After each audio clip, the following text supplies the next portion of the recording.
Olá, estudantes da disciplina Algoritmos e Estruturas de Dados do curso de Bacharelado em Sistemas de Informação da Universidade Federal de Goiás. Aqui quem fala é o professor Vanderlei Alencar, um dos responsáveis por essa disciplina, juntamente com os professores Herbert e Nádia, e hoje nós falaremos sobre TAD listas lineares, ou seja, tipos abstratos de dados, listas lineares. Em verdade, nós já iniciamos esse assunto, falamos exatamente sobre o conceito de lista linear, em que pode ser implementado por meio de um vetor, em que cada elemento do vetor representa um elemento da lista. Então eu estou representando aqui que x1 é o primeiro elemento, x2 é o segundo elemento, x3 o terceiro elemento e assim sucessivamente até o enésimo elemento da lista. Obviamente, quando eu implemento a lista como um vetor, eu preciso deixar algumas posições adicionais reservadas para que a lista possa crescer até um determinado tamanho K. Nós já fizemos o estudo deste tipo de representação da lista linear e agora nós falaremos sobre a segunda possibilidade de representação, que é utilizar o encadeamento, ou seja, o uso de ponteiros e alocação dinâmica para representar cada um dos elementos da lista.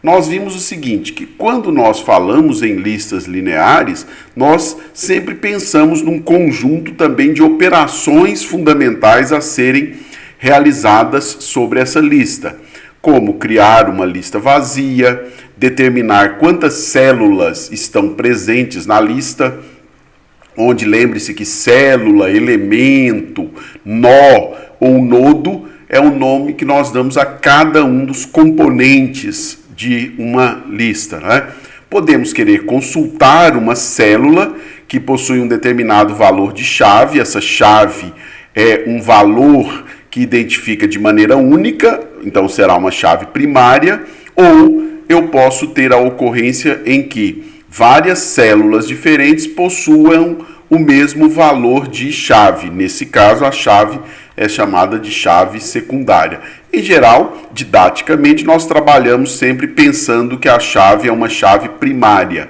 ou seja, dado um valor para ela, uma única célula da lista terá aquele valor de chave ou não, caso aquela chave esteja ausente na lista.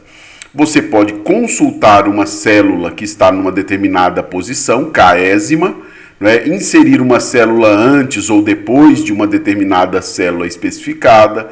Você pode querer inserir uma célula no início da lista, ou seja, antes da primeira ou após a última, e assim por diante. Eu posso pensar em várias operações, como remover uma célula com uma certa chave, remover uma célula que está numa késima posição, ordenar as chaves caso elas não estejam ordenadas na lista de acordo com um certo critério, por exemplo, chaves serem mantidas em ordem crescente ou em ordem decrescente, concatenar duas listas, inverter a ordem das células que estão, comparar duas listas e verificar se elas são ou não iguais, enfim, eu posso imaginar um grande número de possíveis operações sobre tanto a representação por contiguidade ou a representação que nós vamos estudar agora, que é a representação por encadeamento por alocação dinâmica. Então nós já vimos que as listas podem ser representadas dessas duas maneiras, usando um vetor, chamado de representação por contiguidade, ou usando o conceito de alocação dinâmica e utilizando apontadores ou ponteiros para representar a lista. Quando nós, então, falamos em listas lineares encadeadas, usando ponteiros, eu posso ter uma grande variedade de listas que estão representadas aqui por essas diferentes siglas. O LL é lista linear. O S simples, simplesmente encadeada, ou seja, eu tenho um único ponteiro que aponta para o próximo elemento da lista em cada elemento, ou seja, em cada célula. E aí nós podemos criar variações, não é? Então nós vamos ter diversas variações de listas encadeadas e nós vamos estudá-las uma a uma. Então, quais são essas possíveis variações? Eu posso ter uma lista simplesmente encadeada. A essa lista eu posso adicionar um nó que nós vamos chamar de descritor ou nó descritor. Eu posso fazer uma lista duplamente encadeada, ou seja, que cada célula aponta tanto para a célula seguinte quanto para a célula anterior. Então eu posso caminhar na lista nos dois sentidos. De um elemento eu posso ir para o próximo, como eu posso atuar e voltar na lista indo para o elemento anterior. Eu posso pegar essa lista duplamente encadeada e também adicionar um descritor. Então aqui você já tem 4 variações da lista por encadeamento. Somam-se a essas 4 variações eu realizar a mesma coisa, mas fazendo a lista se tornar uma lista circular. O que é a lista circular? Normalmente, numa lista simples ou duplamente encadeada, mas não circular, o primeiro elemento de uma lista dupla, ele não tem antecessor, porque ninguém está antes do primeiro elemento. Então, eu tenho um ponteiro que está sem uso, como também acontece com o último elemento. Então eu posso fazer com que a lista se torne um círculo, ou seja, fazendo o primeiro elemento apontar para o último e o último elemento apontar para o primeiro. Nós vamos estudar essa implementação em maiores detalhes. Aqui é só para que você tenha uma ideia exatamente por que surgem essas variações da lista linear encadeada. Obviamente, nós vamos estudar cada caso desse e aí você passará a compreender os detalhes de como se representou uma lista linear em cada uma dessas situações. Então vamos pegar primeiro o caso mais simples, em que eu tenho uma lista linear que é simplesmente encadeada, ou seja, a lista tem um ponteiro de início e aí cada célula dela tem um ponteiro que aponta para o próximo. A célula 14 é a chave, eu estou sempre representando aqui só a chave. Aí ela aponta para a próxima célula, que é o 26, que tem a próxima célula, que é o 38, que tem a próxima célula, que é o 70, que tem a próxima célula, que a chave é 86, e finalmente essa barrinha representa o ponteiro nulo, ou chamado ponteiro nil, que não aponta para ninguém, indicando que é o término da lista. Veja que nesta representação aqui, as chaves estão sendo mantidas em ordem estritamente crescente. Obviamente isso não é obrigatório. Aqui seria uma lista em que eu, durante as operações, fiz com que as chaves se mantivessem em ordem crescente, realizando sempre uma inserção que mantém essa ordem das chaves estritamente crescentes. Nós também vamos ver que nós podemos criar uma operação que seria essa, inserir em ordem. Vamos então analisar. O que é a lista chamada de simplesmente encadeada? É quando, para representar cada célula, eu utilizo uma estrutura que possui, além dos seus dados, né, e a própria chave, um único ponteiro que indica a célula sucessora daquela. Foi o que nós vimos aqui, né? Cada célula tem um ponteiro para apontar para a sua próxima. Dessa maneira, eu vou dizer que cada célula tem os seguintes membros. Ela tem uma chave, que eu vou considerar como chave primária. Eu tenho os dados, que é o conteúdo relevante que aquela célula representa de dados. Por exemplo, os dados dos funcionários de uma empresa. Seu nome, seu salário, a data de nascimento, seu estado civil. Tudo que eu desejo guardar naquela célula relevante referente ao funcionário. E um campo, um membro, que é o ponteiro para o próximo elemento, para a próxima célula, ou null quando não houver próxima, porque aquela é a última. Então, Esquematicamente, eu diria que é isso aqui. Ó. Eu tenho uma célula que a chave é 888, o ponteiro de próximo representado assim, e na verdade um conjunto de dados aqui que, por simplificação, nos nossos desenhos eu não vou desenhar, eu vou simplesmente colocar só a chave e vou subentender que aqui estão diversos dados armazenados. Bom, então, quando eu faço isso, é claro que eu vou querer começar a implementar operações fundamentais sobre essa lista. Quais seriam as operações fundamentais? Algumas delas, vamos discorrer sobre algumas. Criar uma lista vazia. Criar uma lista que já tenha uma célula com um certo par-chave e os seus dados. Então, se eu quero criar uma lista vazia, eu, pensando num programa em C, faria algo similar a isso aqui. Bom, declarei as bibliotecas padrões, defini duas constantes, uma que eu vou chamar de sucesso e uma que eu vou chamar de falha, com os valores 1 e menos 1, respectivamente, e aí eu crio uma struct que representa a célula. Então, a célula vai ter uma chave inteira, vai ter um dado e vai ter exatamente um prox, que é um ponteiro. Ponteiro, por sua vez, é um type-def, que vai exatamente ser um ponteiro para uma estrutura de célula. Então, é por isso que o prox aponta para uma célula. E o primeiro elemento será apontado por uma variável global, que eu chamo de prim, que é exatamente um ponteiro para uma célula.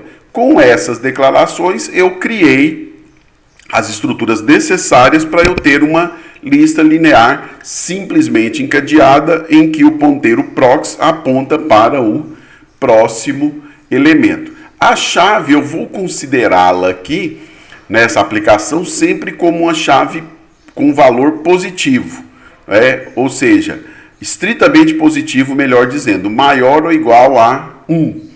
Então eu vou até usar que se a chave for um valor diferente disso, seria uma chave inválida, né? Claro que é só uma aplicação didática, é um exemplo. Bom, então se eu quero criar uma lista vazia, eu posso simplesmente criar uma função que vai receber um certo ponteiro P, que para mim aqui vai querer dizer primeiro. Lembre-se que ele é um ponteiro para um ponteiro para dizer que essa passagem é por referência. E aí eu vou lá e simplesmente atribuo a esse ponteiro o valor null, para dizer, olha, como a lista está vazia, por enquanto ela não aponta para ninguém. E aqui eu faço o casting, né, a operação de conversão de tipos, mostrando que esse null vai ser convertido para o tipo ponteiro de um ponteiro, que é a passagem de parâmetros por referência, e retorno sucesso. Lembra que sucesso para a gente vale 1, só para dizer que aquela operação obteve êxito. Se alguma operação falhar, eu vou retornar menos 1 com a constante falha. Pronto. Nesse caso, a operação é muito simples, é apenas atribuir null para o ponteiro. Noutra situação, eu posso dizer assim, quando eu executar esta função, o que vai acontecer? Antes, o ponteiro estará indefinido. Eu não sei qual é o valor da variável P. Quando eu executo esta função de criar lista, ele será associado a null, retornará sucesso, portanto, agora a variável estará com esse valor já inicializada para dizer que a lista está vazia. Posso também imaginar assim, ao criar uma lista, eu já vou criá-la com uma célula inicial. Essa célula vai ter um certo valor de chave e um certo valor de dado. No meu caso aqui, o dado é só um único inteiro. Então, eu da mesma maneira passo o ponteiro por referência para o início da lista e eu faria assim, inicializo o ponteiro com null e, já que eu quero inserir uma célula inicial, nós vamos ver que nós vamos criar logo à frente uma função que é capaz de inserir uma célula bem no início da lista.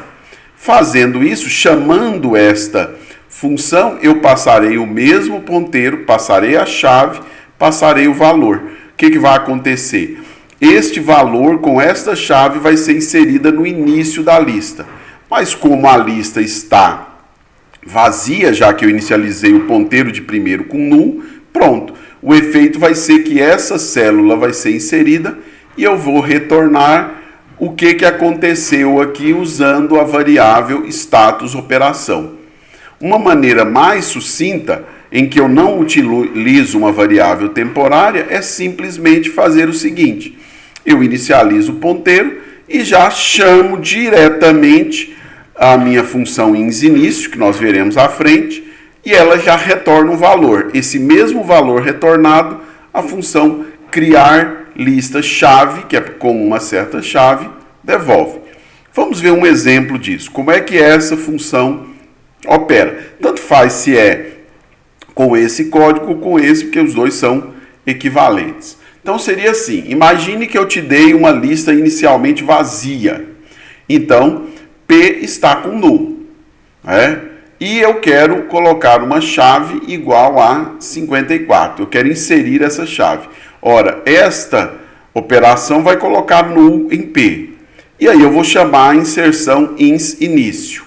Se isso acontecer, logo depois que eu executar a função, o que vai acontecer? Essa célula vai ser criada, nós vamos ver lá no código da inInício, será colocada a chave, seus dados, o ponteiro null para dizer que não tem próximo, e o ponteiro que era P vai ser associado para essa célula.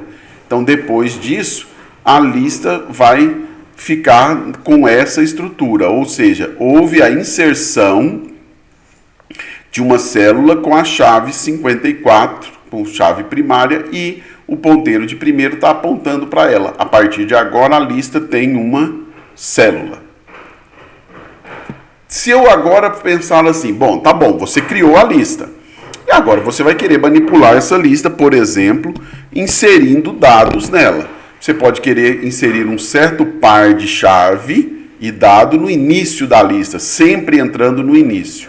Ou você pode querer inserir um certo par chave dado no final da lista.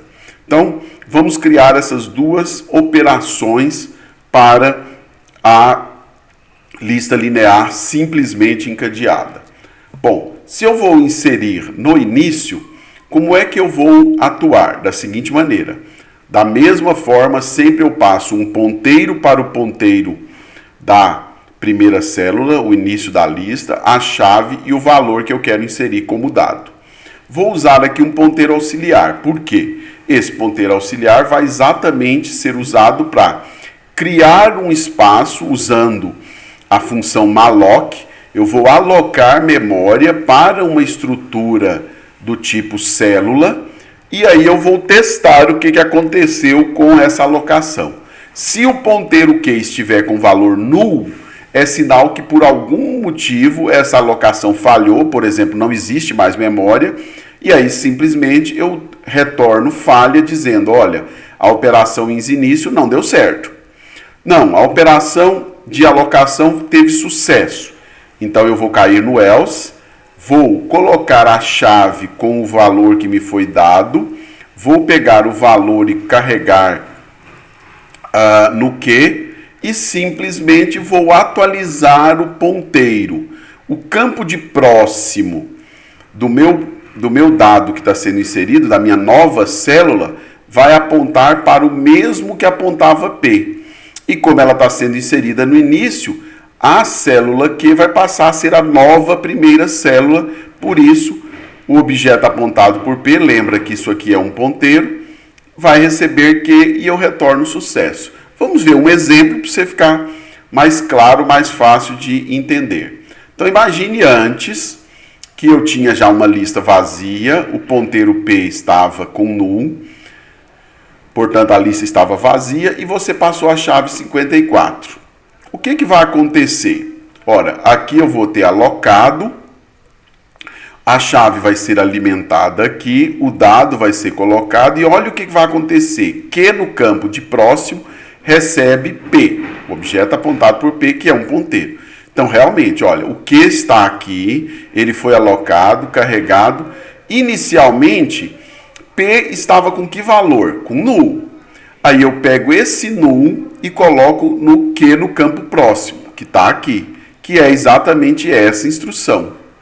Então, Q no campo próximo recebe P, vai fazer com que esse valor null venha para cá, indicando que não tem ninguém depois dessa célula. E a instrução seguinte faz P vai apontar para onde aponta Q. Por quê? Porque antes ele era null e agora ele vai passar a apontar para o mesmo lugar que aponta Q. Então, com isso, olha o que vai acontecer. Ao terminar a execução, eu tenho a nova célula e a variável P de primeiro apontando para essa nova célula que foi criada. Mas lembre-se que quando a função termina, esta variável ponteiro Q, ela é uma variável local. Então, obviamente, quando eu retornar dessa função, esta variável irá desaparecer. Por quê? Porque não estará no escopo dela. Quando ela desaparece, fica P apontando para a primeira célula que foi alocada.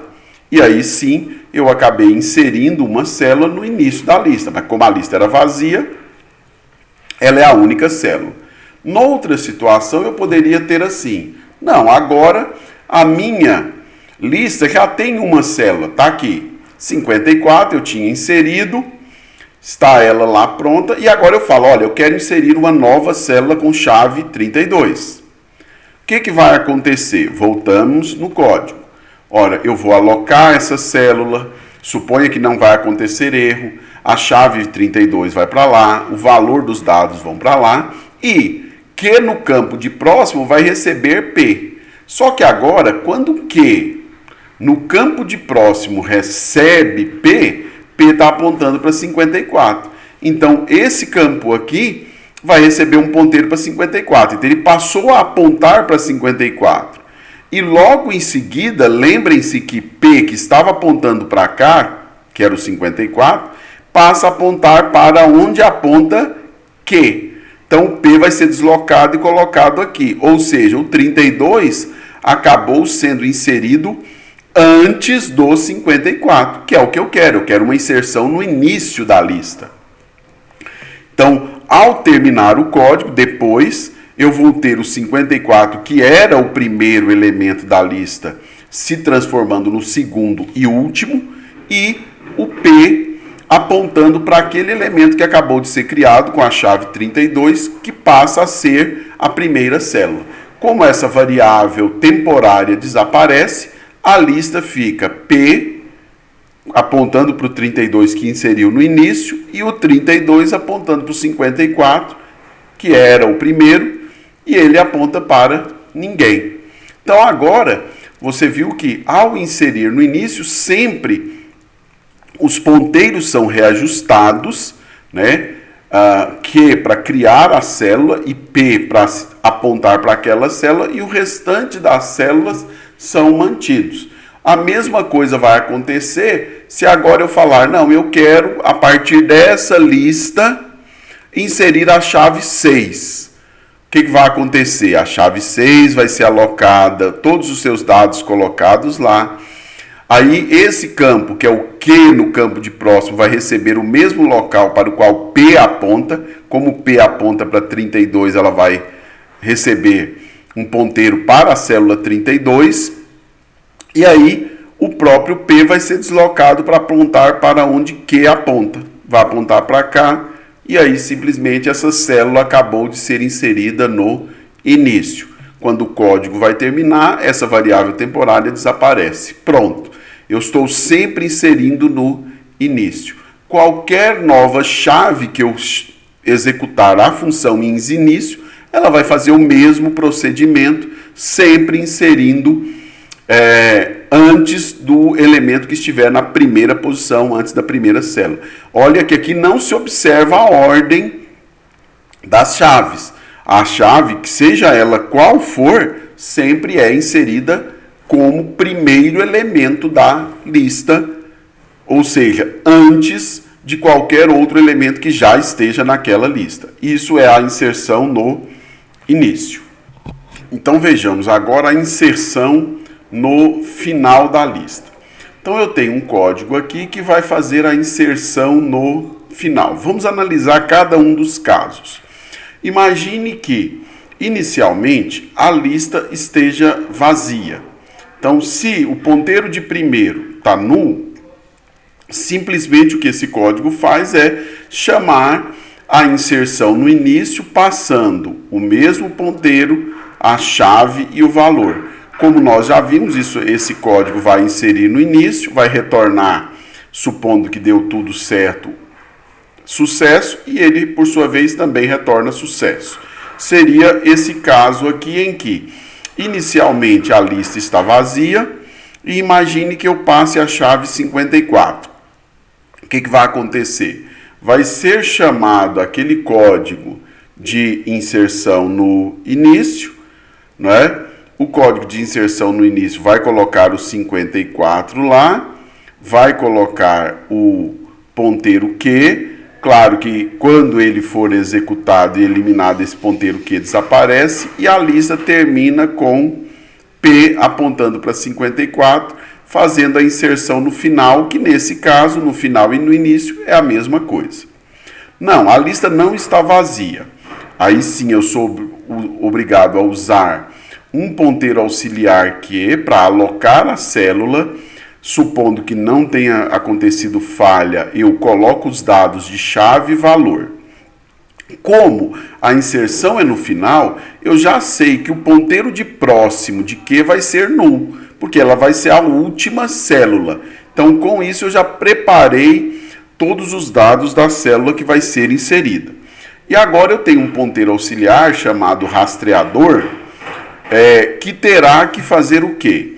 Como eu quero inserir no final da lista, ele precisa passar por todos os elementos até chegar ao final. Isso é feito por esse laço, em que ele começa no primeiro elemento da lista e vai, enquanto o ponteiro R, rastreador, no campo de próximo for diferente de null, quer dizer que eu não cheguei à última célula. Ele vai, R recebe R no campo de próximo, ou seja, o ponteiro caminha sempre para a próxima célula. Então, esse laço fará com que ele seja interrompido apenas quando R no campo de próximo for null, quer dizer que eu cheguei à última célula. Então, tendo chegado à última célula, basta que aquela célula, que é a última, aponte no seu campo de próximo para quê?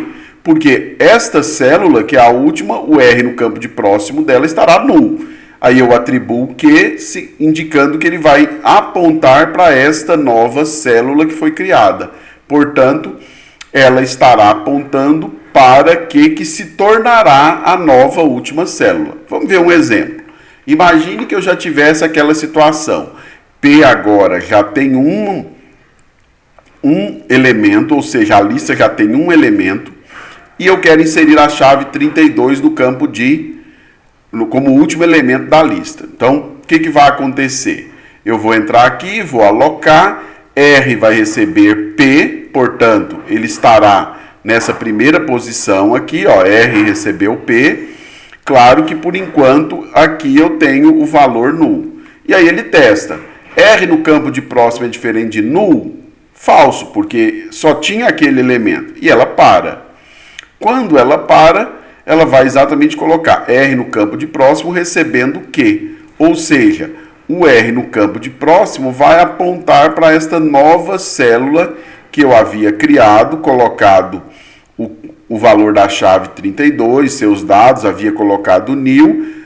O R que estava na primeira, que era 54, que estava com null, vai passar a apontar para cá.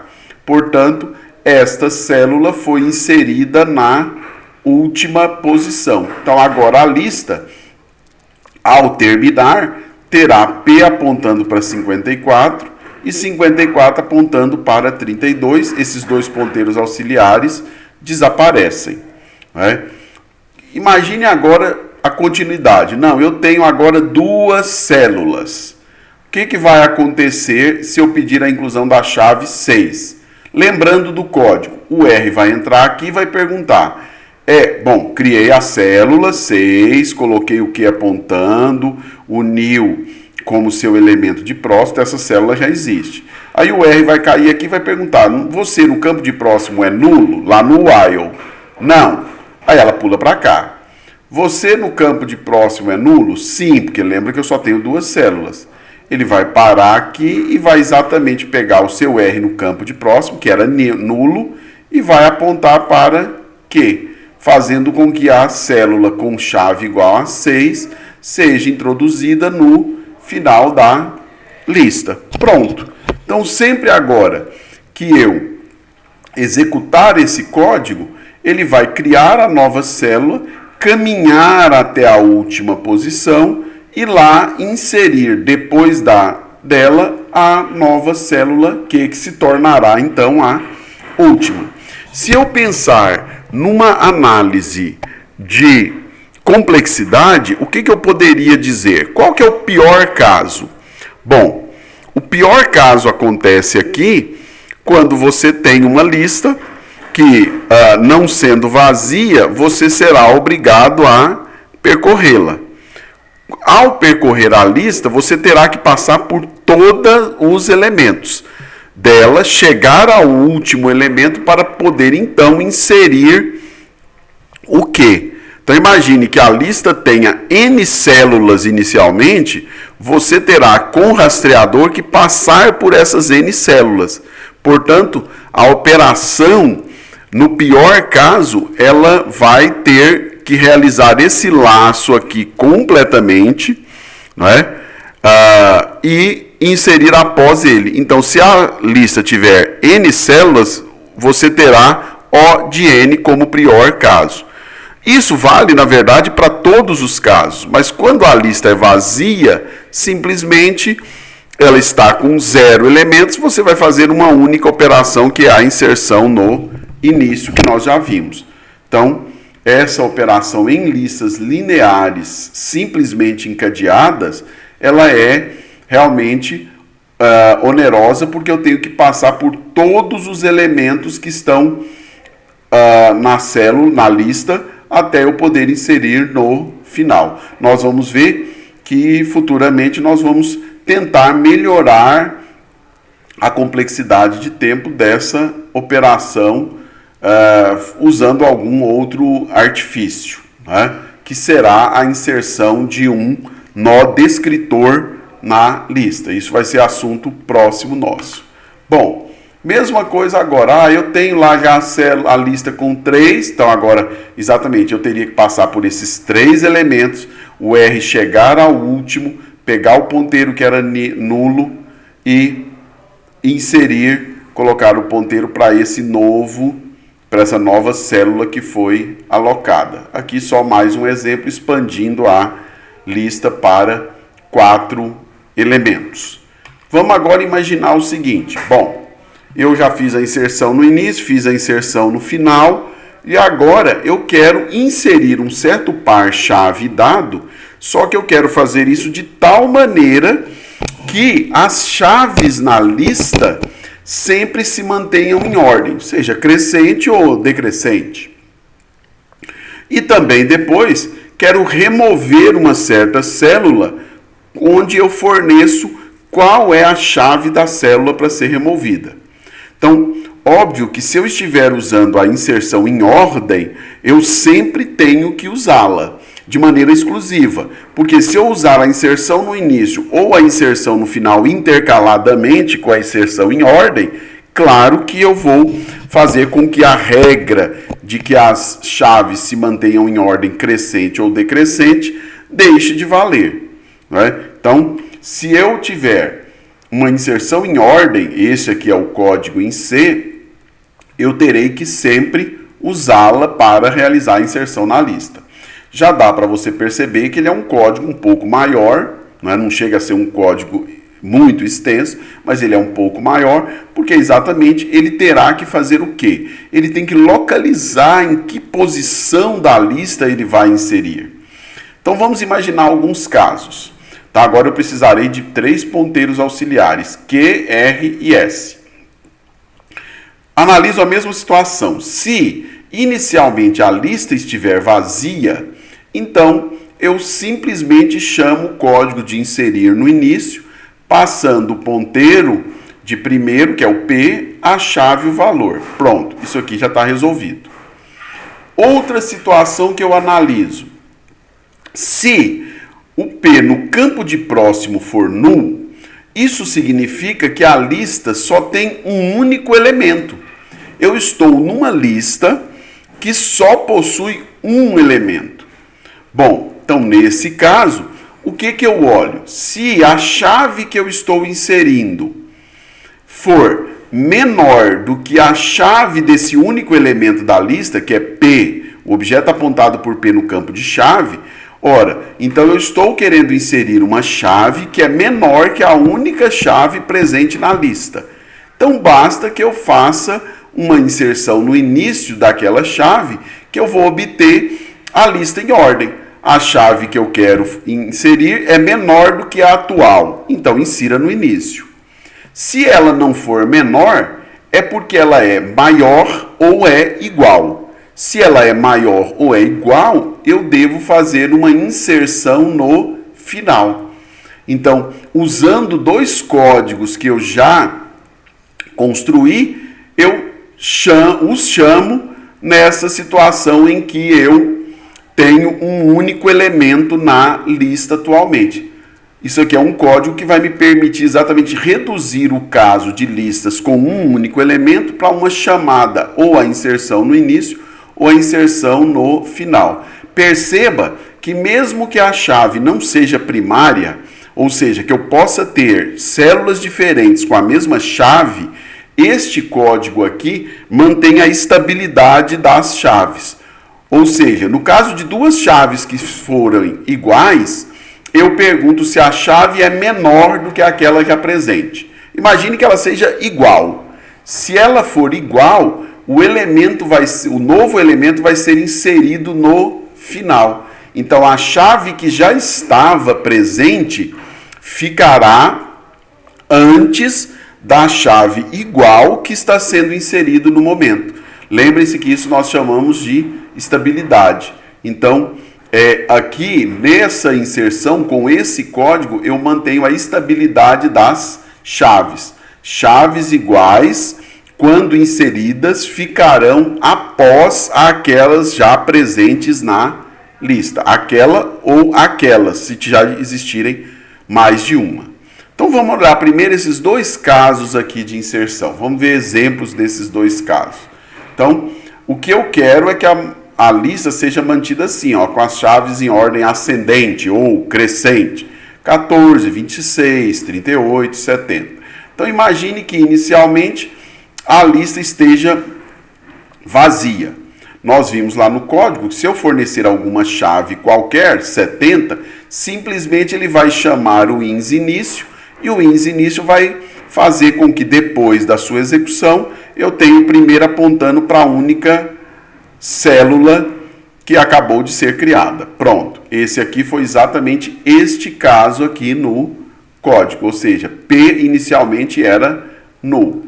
Imagine agora a situação em que eu já tenho uma única chave, está lá o 70, e eu quero agora que insira o 14.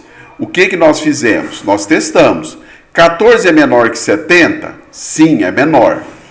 Então, simplesmente o 14 vai chamar a inserção no início, que vai fazer com que ele entre aqui antes do 70 e a lista esteja terminada. Pronto, ou seja, inseriu no início porque a chave 14 é menor. Se a chave 14 fosse 140, por exemplo, ela iria inserir no final. Se a chave fosse o próprio 70, nós vimos que o código vai fazer 70 é menor que 70? Falso. Então ele vai entrar no final, mantendo a estabilidade da lista. Então esse aqui é o código que fez exatamente esse teste e chegou a essa inserção, ou no início ou no final. Não, a lista não tem só um elemento, tem dois ou mais. Bom, se a lista tem dois ou mais, aí realmente o que eu vou fazer? Eu vou alocar uma nova célula, ver se houve sucesso. Se houve insucesso, eu vou retornar falha para indicar que eu tive algum problema. Do contrário, eu vou já colocar a chave que eu quero inserir naquela nova célula e agora eu tenho que começar a olhar o que acontece com a minha chave.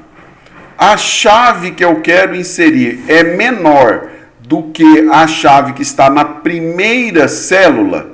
Novamente, mesmo quando a lista tem 2 ou mais células, eu estou testando. Se a chave que eu quero inserir é menor que a primeira das chaves na lista, eu simplesmente faço uma inserção no início. Recorro novamente ao código que eu já criei. Não, a chave que você quer inserir não é menor. Bom, então ela é maior ou igual à primeira. Agora eu terei que encontrar qual é a posição dela correta para a inserção. Então, a situação que eu estou dizendo agora seria essa aqui. Imagine, chave 86 e eu quero inserir. Então, eu olhei que a chave que eu quero inserir não é menor que a primeira. 86 não é menor que 14. Aí eu vou ser obrigado a colocar um rastreador para encontrar em que posição eu tenho que inserir a chave 86. Isso está sendo feito exatamente aqui, ó. R começa a rastrear a lista e ele vai rastreando assim. Enquanto R no campo de chave for menor que a chave que eu quero inserir e R no campo de próximo for diferente de null, por que o R no campo de próximo está sendo marcado, testado com diferente de null? Para saber se eu não cheguei no final da lista.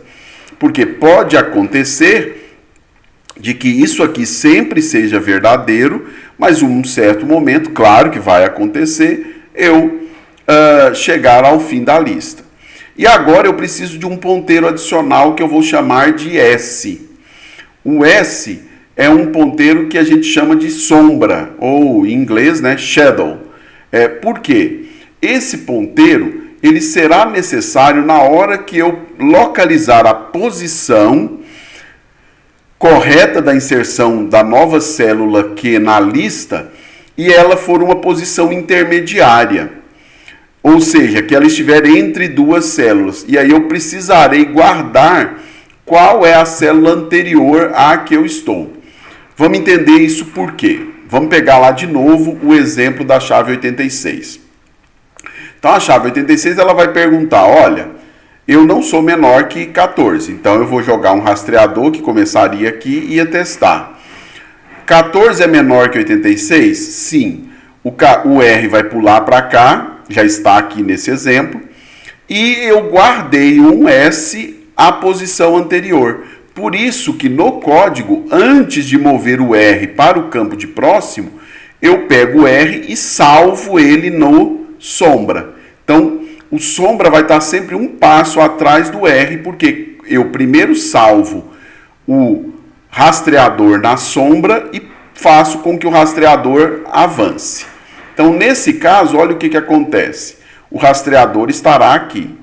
Aí ele pergunta, o valor rastreador é menor que o valor de chave? Sim. Né? Lembre-se que inicialmente eu só tenho esses 2 aqui.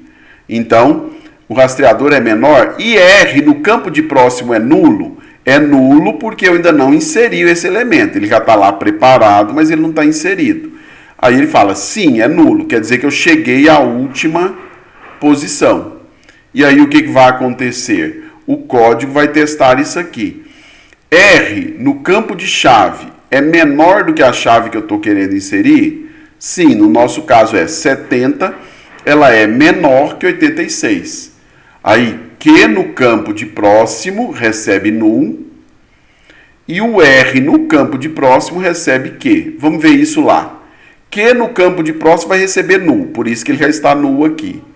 E R no campo de próximo, que é esse que estaria com null, ele vai receber Q, mostrando que eu estou, neste caso, inserindo exatamente no final da lista.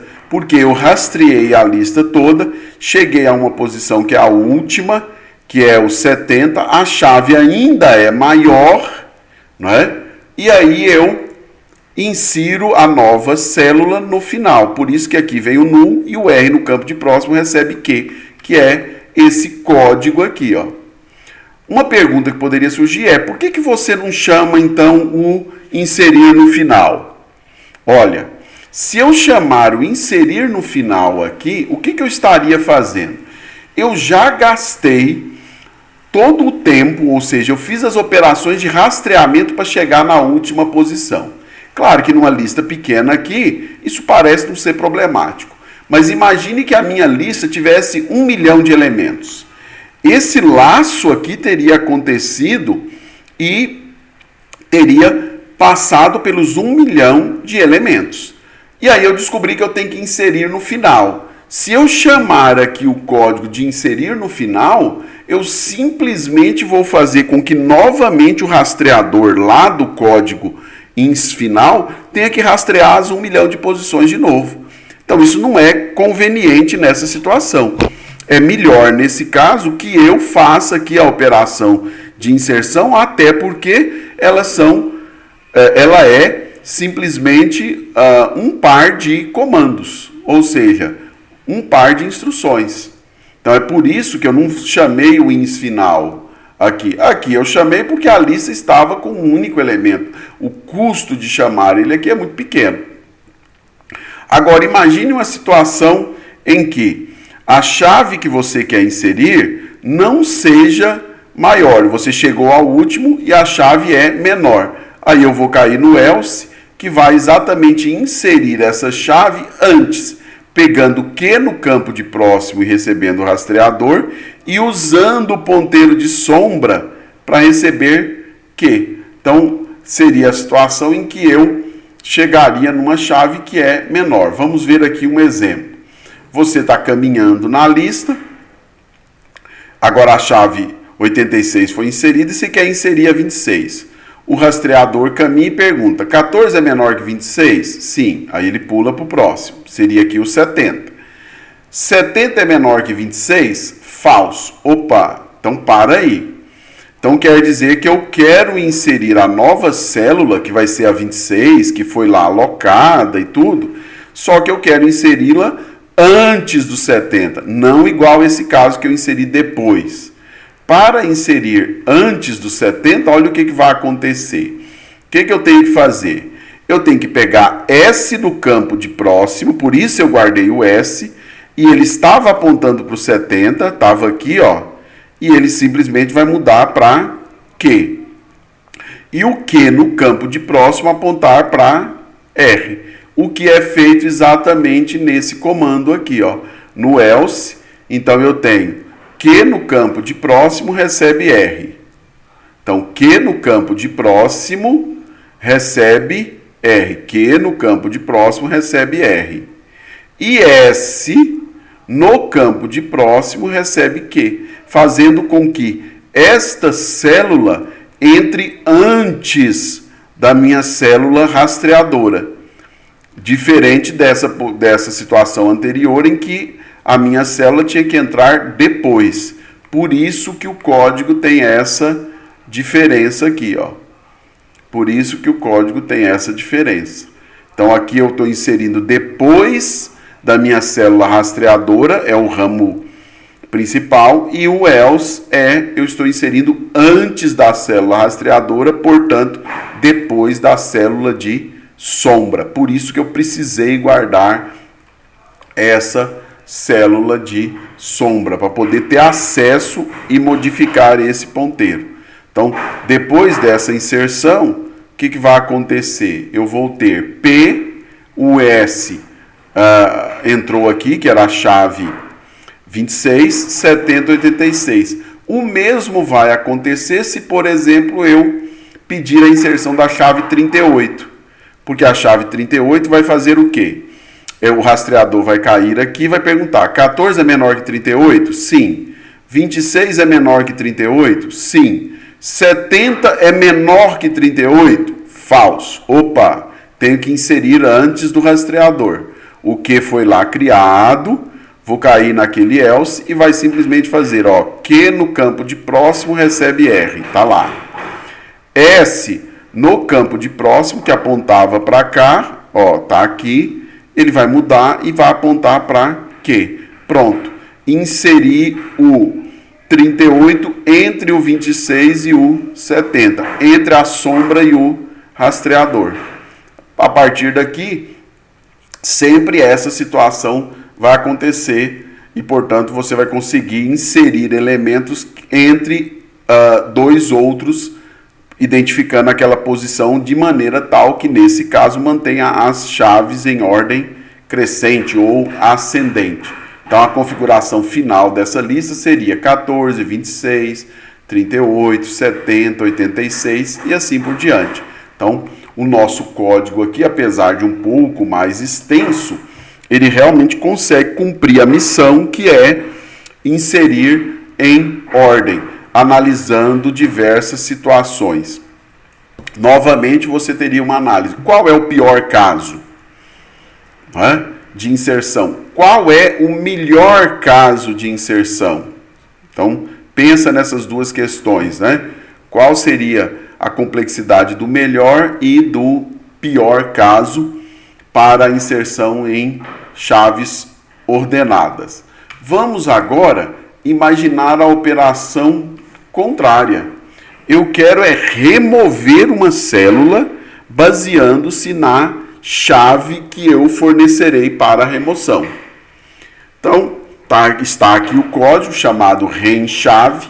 Nesse caso, é claro, você só precisa passar o ponteiro para o primeiro da lista e o valor da chave. O dado vai ser removido junto. Então, vamos lá. Então, primeiro teste. Se P está vazio, ou seja, P é igual a null, a lista está vazia. Não importa o valor da chave que eu tenha passado, ela não existe na lista. Então, eu retorno falha. Pronto. Não, ao contrário. P não é null. Pode ter lá um elemento. Então, eu vou fazer o seguinte teste. Rastreador vai receber o primeiro e sombra também vai receber o primeiro elemento. Ou seja, começo a rastrear e colocar uma sombra. E olho, se R no campo de próximo é null, quer dizer que eu tenho uma lista que só possui um único elemento. Estou fazendo esse teste para tentar otimizar o meu processo de rastreamento. Só tem um único elemento? Sim. Esse elemento tem a chave idêntica à que eu quero excluir? Se ele tiver, pronto. Eu já sei que eu quero excluir aquela única chave existente. Novamente recorri a chamar um outro código chamado reinício, que vai remover qualquer célula que for a primeira célula da lista. Então eu chamo o reinício lá. Depois nós vamos ver esse código. Não é igual. Poxa, só tem uma célula na lista e a chave dela não é idêntica à que eu quero remover. Portanto, falha. A chave não está presente na lista. Esse código está sempre retornando falha quando você pede para remover uma chave que não está presente na lista. Não, a minha lista tem duas ou mais células. Bom, então agora eu vou ter que pesquisar. Mas mesmo ela tendo duas ou mais células, eu faço a mesma questão. Olha, a chave que eu tenho na primeira célula é igual à chave que eu quero remover? Se for, chame remova início. Então, só nesse terceiro caso aqui é que eu vou rastrear. Eu olhei se a lista tinha só uma célula, se ela estava vazia, se a minha célula inicial era igual à chave. Não é nada disso. A lista tem duas ou mais células. A chave que eu quero remover não é a primeira chave da lista. Eu tenho que rastrear. E aí sim, para rastrear eu vou, enquanto R no campo de próximo for diferente de null, dizendo que eu ainda não cheguei no final da lista, e eu não encontrei a chave, ou seja, o meu rastreador no seu campo de chave é diferente da chave desejada. Então eu estou procurando pela chave. Se eu encontrar, eu paro. Se eu não encontrar e a lista acabar, eu também paro. Se as duas coisas acontecerem simultaneamente, quer dizer que eu não encontrei porque cheguei à última posição e agora a lista acabou. Vou guardando sombra e fazendo a mesma coisa, guardando o ponteiro, fazendo com que o rastreador avance. Quando eu termino esse laço, eu vou fazer a seguinte pergunta. Olha, o rastreador no seu campo de chave parou numa chave que é idêntica? Se ele parou, é porque eu localizei a chave que eu quero excluir. Então eu devo excluí-la, já que a chave está presente e está numa célula. Se ele não parou numa célula idêntica, isso só vai acontecer porque eu cheguei à última posição e ela não coincide com a chave. Quer dizer que a chave não está presente na lista. Por isso que eu, nesse caso, dou um return falha. Falando, olha, não tem, então realmente você me pediu para excluir uma chave que não está presente na lista. Se a chave estiver presente, eu vou excluí-la aqui, usando exatamente o ponteiro de sombra e o ponteiro de rastreamento. Ao terminar de fazer o ajuste, tirando aquela célula, eu uso o comando free, passando o rastreador, nós vamos ver agora em exemplo, para que eu possa liberar a memória da célula que eu desejo excluir e retornar sucesso. Então vamos pegar esse código aqui, vamos dar uma analisada nele com exemplos. Então, imagine que inicialmente a lista foi mantida com chaves ascendentes, desse jeito. Isso aqui é um pressuposto que eu estou fazendo quando eu estou procurando a chave, eu vou rastrear até encontrar uma chave que esteja na lista. Se a chave não for primária, ou seja, se eu tiver mais de uma chave, esse código só exclui a primeira ocorrência daquela chave, porque quando ele localiza, ele para e exclui e já retorna. Então eu não consigo, se eu tivesse repetição de elementos aqui idênticos, eu não consigo excluir numa só operação todos. Eu excluo apenas um elemento que a chave é idêntica. Bom, vamos lá. Então, imagine essa situação. Estou lá com a lista e eu pedi para excluir a chave 14, que é exatamente a primeira chave da lista. Nesse caso, o teste vai acontecer aqui, ó, P não é null, o R, que é o rastreador no campo de próximo, não é null, porque eu tenho mais de um elemento, ele vai cair aqui. E vai exatamente perguntar, olha, a chave do rastreador, que agora é o primeiro elemento, é igual à chave que você quer excluir? A resposta vai ser sim. Ele vai lá e chama o remover no início. O remover no início vai simplesmente excluir essa célula, por isso que eu a desenhei pontilhada, e vai extrair esse elemento aqui e simplesmente ele vai deixar de existir e a lista vai passar a ser da posição 26, ou seja, da célula 26 em diante. Isso aqui vai ser excluído da memória. Pronto, agora a minha lista só tem esses elementos. Imagine essa situação agora. A minha lista está com os seus elementos e eu peço para excluir uma chave que não é a primeira. Por exemplo, a 38. É uma chave lá da intermediária. O que vai acontecer? É aí que vai entrar em cena o rastreador e o sombra.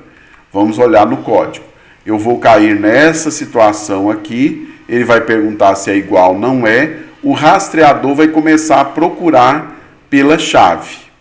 Então o rastreador vai andar à frente e o sombra, como sempre, uma posição atrás. Então vamos ver na nossa lista o que vai acontecer.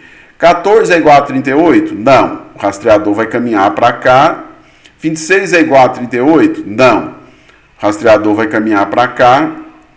38 é igual a 38? Sim. Ora, então o rastreador estará nessa posição e o sombra uma antes. Pronto, é nessa posição que eu vou realizar a exclusão. Agora nós vamos entender o que vai acontecer. Veja que para você realizar a exclusão nesse ponto, eu quero excluir ao 38. Então, esse ponteiro do sombra não pode mais apontar para o 38. Ele tem que pular esse 38 e apontar para cá, para o 70. Isso é feito como? É feito exatamente pegando o S no campo de próximo, fazendo com que ele receba o R no campo de próximo, porque é o R no campo de próximo que aponta para 70. Então eu quero deslocar esse ponteiro daqui para cá. Basta eu copiar R no campo de próximo para S no campo de próximo. Se você olhar o código, é exatamente isso que é feito aqui, ó.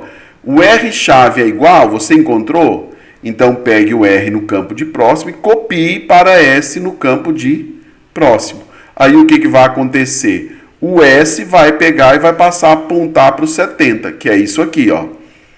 26 passa a apontar para lá. Pronto, desapareceu essa ligação e surgiu essa.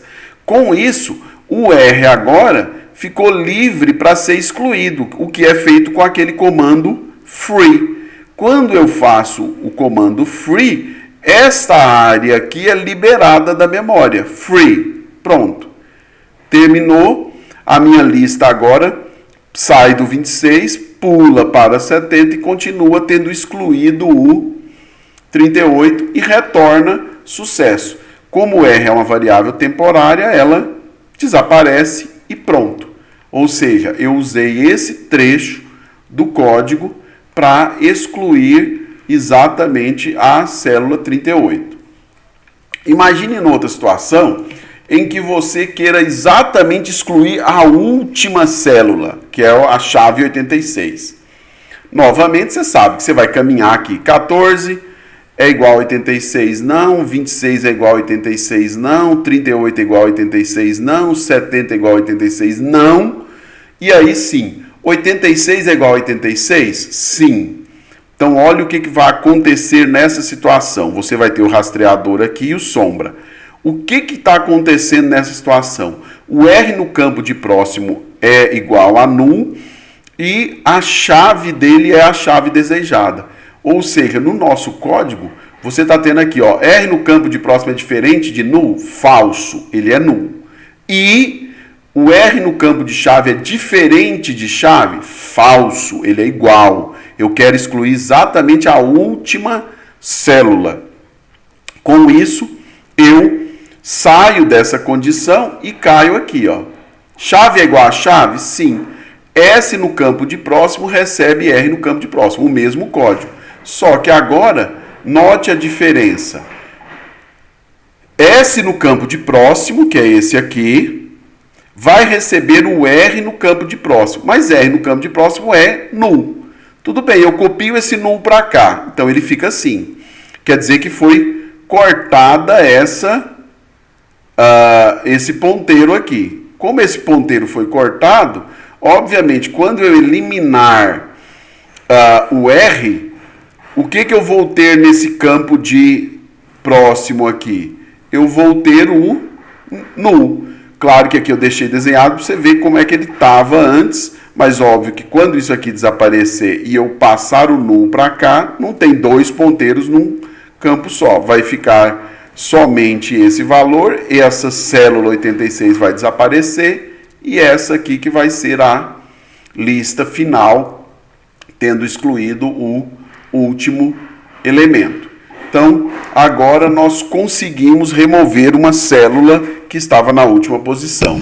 A partir de agora, você começa a ter a possibilidade de fazer um leque cada vez maior de operações, como por exemplo, determinar o número de células presentes na lista, pensar que você pode querer concatenar duas listas L1 e L2.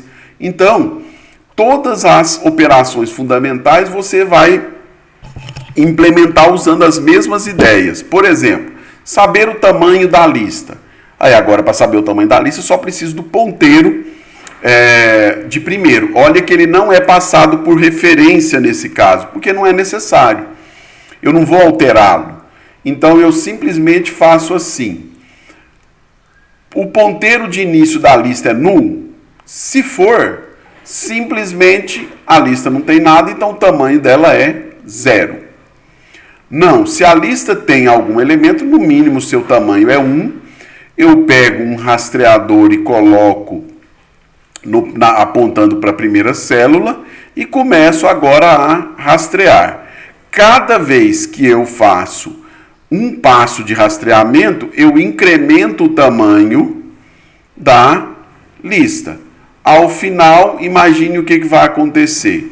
Eu vou ter rastreado todos os elementos aqui, vai chegar num certo momento que R no campo de próximo será igual a null, eu vou parar e vou simplesmente retornar o tamanho da lista. Pronto. Eu contei quantos elementos a lista tem passando um rastreador elemento a elemento. Outra observação importante é essa, né? Essa operação ela é onerosa. Saber o tamanho da lista aqui exige que você rastreie todos os elementos da lista. Portanto, ela é uma operação O de N, onde N é o tamanho da lista. Esse é o pior caso, na verdade é o melhor caso, é o caso médio, porque sempre você terá que passar por toda a lista para saber o tamanho dela, né? Então é uma operação onerosa nesse caso, porque você é obrigado a passar um rastreador por todos os elementos da lista, fazendo a contagem daquele elemento. Nós vamos ver que a adição de outras estruturas, chamada nó descritor, particularmente vai ajudar nisso aí. Vai melhorar o desempenho dessa operação. Concatenar duas listas. Essa eu vou deixar para que você pense nela. A ideia é a seguinte. Imagine que eu tenha duas listas, L1 e L2. Elas estão lá com certos elementos. Olha que eu não coloquei em ordem. Poderia estar em ordem, mas eu não coloquei em ordem e eu tenho essas duas listas. O que eu quero? Eu quero criar uma outra lista. Então eu não quero destruir essas listas aqui. Eu quero criar uma outra lista L que contenha os mesmos elementos de L1, já que eu estou concatenando L1 e depois L2, primeiro e depois deles, ou seja, eu possa colocar os elementos da lista L2 na sequência. Obviamente, concatenar L1, L2 nessa ordem é diferente de concatenar L2, L1.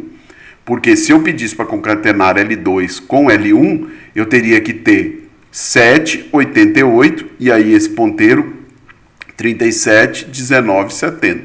Então pensem em como realizar essa operação de concatenação de listas lineares simplesmente encadeadas. Você pode agora imaginar um grande número de operações fundamentais sobre listas simplesmente encadeadas e você vai adicionando essas novas operações à medida que você as imaginar.